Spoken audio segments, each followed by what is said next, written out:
Today we'll be covering the early black metal found in the British Isles, England, Scotland, Britain, Wales, Ireland.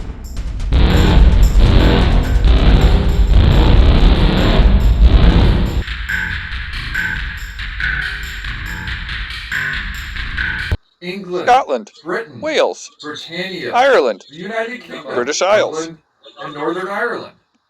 Now, I'm well aware all these terms have specific meanings and there are differences, but I may very well mess that up through the video. Here's a great video about the differences if you want to know. But please excuse me if I inadvertently use the wrong term during here, but we all know where we're talking about. I'm going to go over the history of this area with you real quick. Try to get it done in 3 minutes, like I like to. So today, this area is governed as a constitutional monarchy, but it was first inhabited about 30,000 years ago, but only continuously for about 12,000, as the Ice Age had caused the populace to retreat to a more southerly region in Europe. The Celts made it to the region as the ice receded. Now this is when Doggerland existed. Remember when I showed that in the previous video? So you could just walk over to Scotland from what is now continental Europe. But Ireland was always separate, so it was inhabited a little bit later. The mythological King Arthur was based on a king who tried to stop the invading Anglo-Saxons, but in the end was not successful, as the Aboriginal people were pushed into the corners, Wales, Cornwall, etc. Now these Germanic folk, the Anglo-Saxons, dominated the island, with the Picts remaining in Caledonia in the north. The Romans couldn't root them out either. The Vikings attacked this island for a few hundred years, until 1066 when the Normans. Now these were Norse Vikings who had settled in Frankish lands, France. They conquered the island and added a whole bunch to our language. Like 40% of our words were added at this point. Henry VIII made his own church. King James the something or other united Scotland, Ireland, and England. There was a civil war where a dictatorial Cromwell seized power, but soon after, the restoration of the monarchy happened. Naval exploration allowed the United Kingdom to become the largest empire, which really expanded during the Victorian Age as they became the world's first industrialized country. There were some troubles.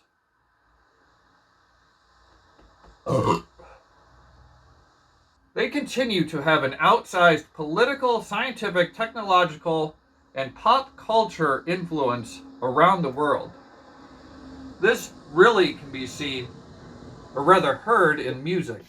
I don't need to go over the bands, you know them, all sorts of genres, but especially in the many subsets and spin-offs of rock, like the great punk scene.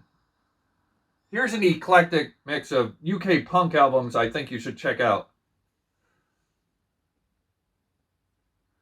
But more important, metal started here.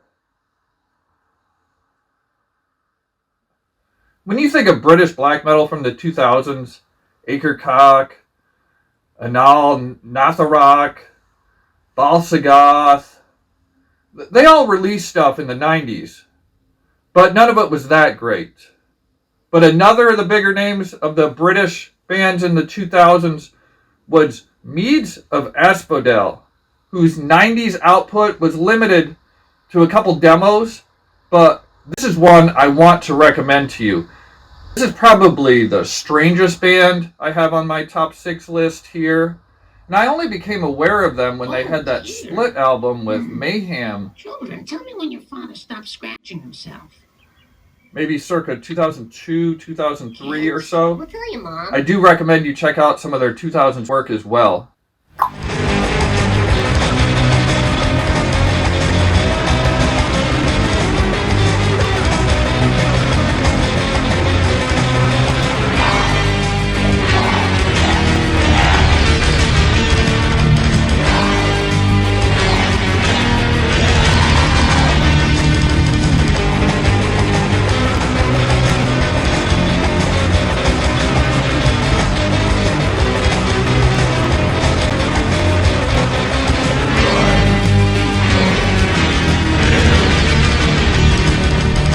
number 5, we're going to head over to Ireland. In Dublin, we have Primordial. This is probably the most famous of all the black metal bands from this country. I first heard about them when I blindly ordered Im Rama, the previous album to this, back in '96. I ordered this one upon its release and I enjoy it even more. Check it out.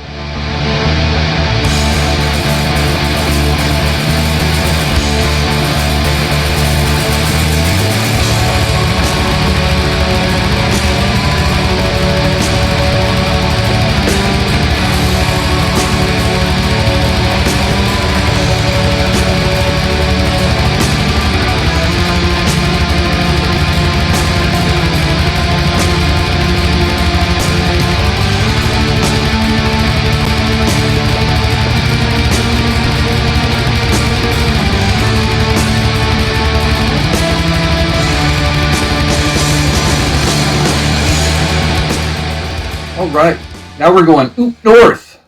At number 4, in Newcastle, we have the Originators. Now this is Venom. Now some of you I know will disagree with their placement on this list. You don't believe black metal started until Hellhammer, Bathory, whatever. But I honestly believe Venom started black metal. Now their first album is pretty damn good, but I give an edge to this one. I definitely think you should check it out. They have that sense of humor spot on, which is absolutely necessary for black metal to be complete, for me, at least. Now, some people like their third album as well. I'm not really that big on it. It starts off well and then peters out. If I was going to get a third album, I would go for the one that came out in '96 or so. I'll put it on the screen here. Anyway, check this out. Dust to dust. The hottest fire, the greater lust. We will raise the dead. We will raise the dead. We will raise the dead. Stop nothing, raise the dead. A pedestal of the necromancer. My blood is black and my heart is bleed. I am a burn of my mind in torment. I'll raise the dead, make the world unclean.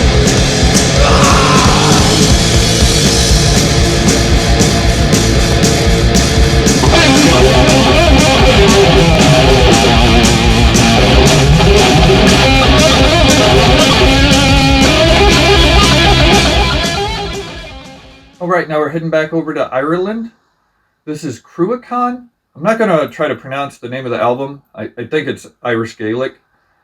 Now, this early album has a lot more black metal elements in it than their current day stuff. I would say it's more just a pagan metal that they play nowadays. But this early one is fantastic. You also want to check out the Middle Kingdom from the year 2000. They started putting a lot more Celtic influence in it at that point, but it is a fantastic balance as well. I actually prefer it to this one, but it coming out in the 2000s, I'm going to go with the one on the screen here that I can't pronounce. Check it out.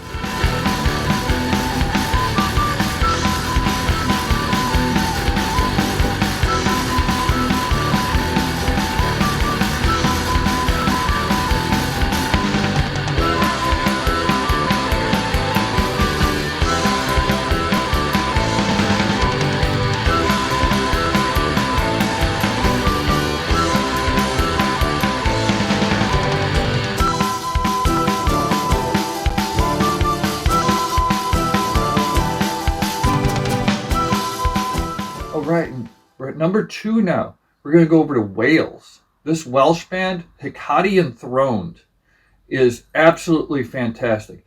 At the time when I found them, 97 or so, 96, somewhere in that area, Cradle of Filth was my absolute favorite band, so I was looking for things which were so similar. And when I heard there were former members, however it worked, in Hecate Enthroned, I ordered it blindly, and I was absolutely impressed. The feelings I got from it are, I don't know, they really run deep because they still resonate with me when I hear this album for whatever reason. It's really stuck with me.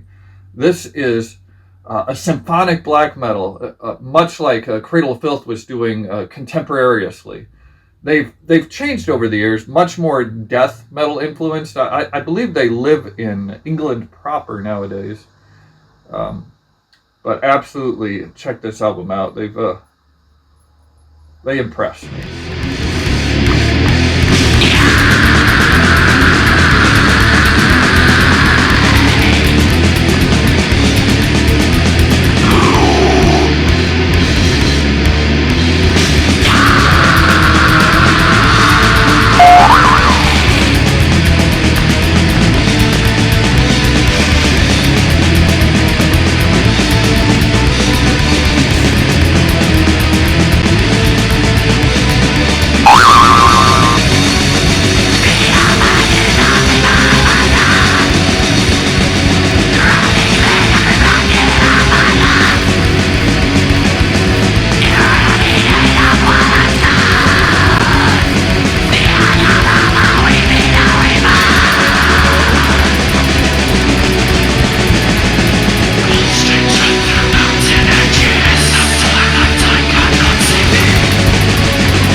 At number 1, we're going over to the eastern side of the island, Suffolk. I'm sure you could guess who I'm going to put here in number 1, as I've mentioned him before, Cradle of Filth. Now, which album should I put here? Because almost all of their 90s output is almost a 10 out of 10 for me, almost throughout. But I want to say I prefer their much rawer style when they were borderline death metal, when they were first introducing the symphonic elements. I like that transitional period, which actually came prior to their first album, which, while I adore, I would recommend prior to their album, they released a series of demos. Total fucking darkness. I've followed their career avidly for about 5 years. They really petered off in the turn of the millennium for me, but I adore all their early work. The demo is where I would absolutely start. The band appealed to me so much at that age. I really liked the gothic elements. I was already a big black metal fan, and I liked King Diamond a lot. So those higher pitched sounds coming from the vocalist really appealed to me, as I saw it something unique. And while some people find the vocals irritating, they really resonate with me. I've seen the band live twice. One of the times was with Typo Negative and Moonspell opening. Could you imagine seeing those three together circa like late 94, early 95? That would have been the most amazing concert for me at that point. All of them at their prime, right there. To this day, I have a Cradle of Filth poster. In fact, it's on this opposite wall right over here. I got it framed years ago, and everywhere I've lived, I've displayed it. Big fan of early Cradle of Filth work. Check it out.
So what else is in Isle of Britain? Let's see, the Shetland Islands. There's nothing up there. Orkney. The Hebrides. The Isle of Man. Nothing. Isle of Wight. Nothing. How about those Channel Islands? Jersey. That's where the new wave of British heavy metal band Legend is from. But nothing else. Guernsey. There was an early doom death metal band from there. Earth Corps. Nothing fantastic. Nothing on the level of the Peaceful 3 by any means. Well, there's nary a black metal band amongst the vast number of islands in this archipelago, beyond what I've already shown you. We're going to head back over to Ireland. I'm going to show you one other band. Cernunnos, they released a rehearsal back in '94, so this is pretty darn early. It has a little bit of Celtic feel to it. It's really haunting at times. Check it out.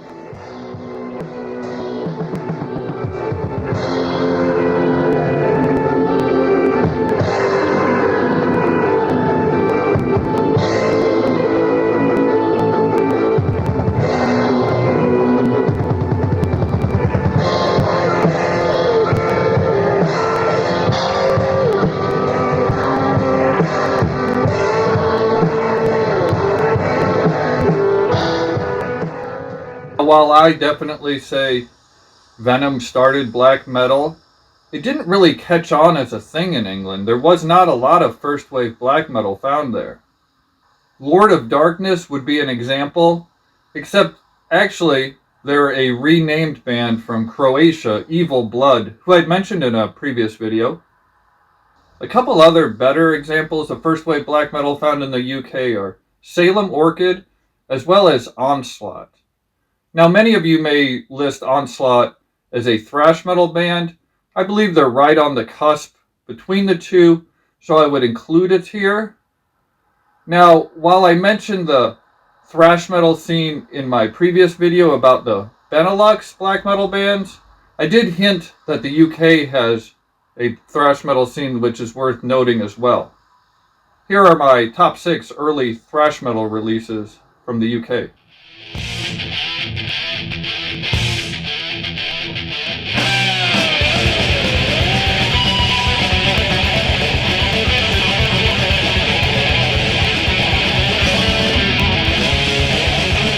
And while I did make a Death Doom list for the previous video as well, I probably should for this one too, as this is arguably where the sound first originated, at least was popularized with the Peaceful 3. Check it out.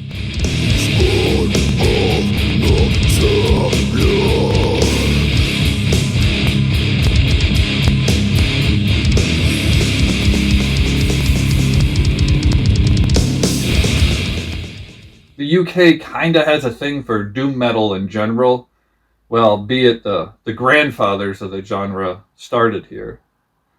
Here's another quick top 6 list of doom metal releases of different subgenres, besides the death metal subgenre. I showed you that in my previous list.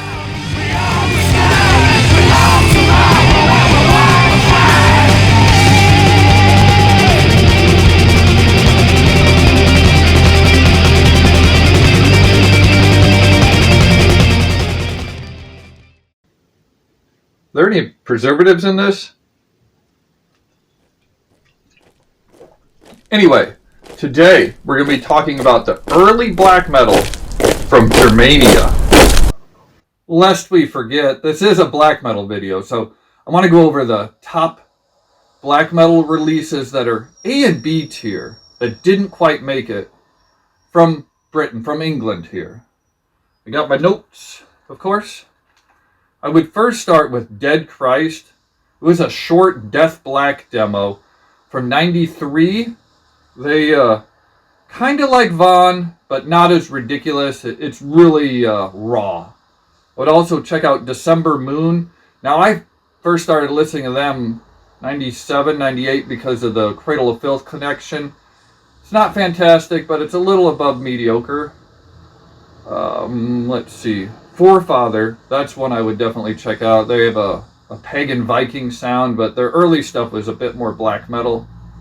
Now, I don't mean to just include Britain here, as I have Waylander here. This was a Northern Ireland band. They have Celtic influences. And for Scotland, not much. War Dog. Check out War Dog. They released something. It's decent. It's not that great.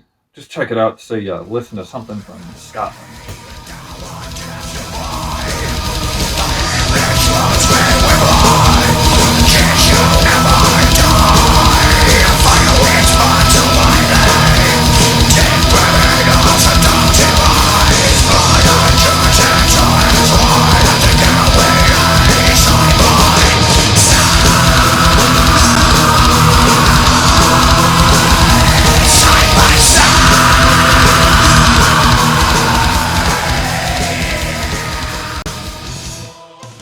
Anywho, thank you very much for sticking with me to the end of yet another one of my videos. I still have a bit more of the world to cover, but it's getting a lot smaller. Pretty much just the United States and portions of Northern and Western Europe, as well as the entire continent of Africa.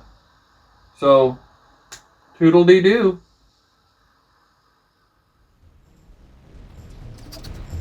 Toodle-dee-doo, where did that come from?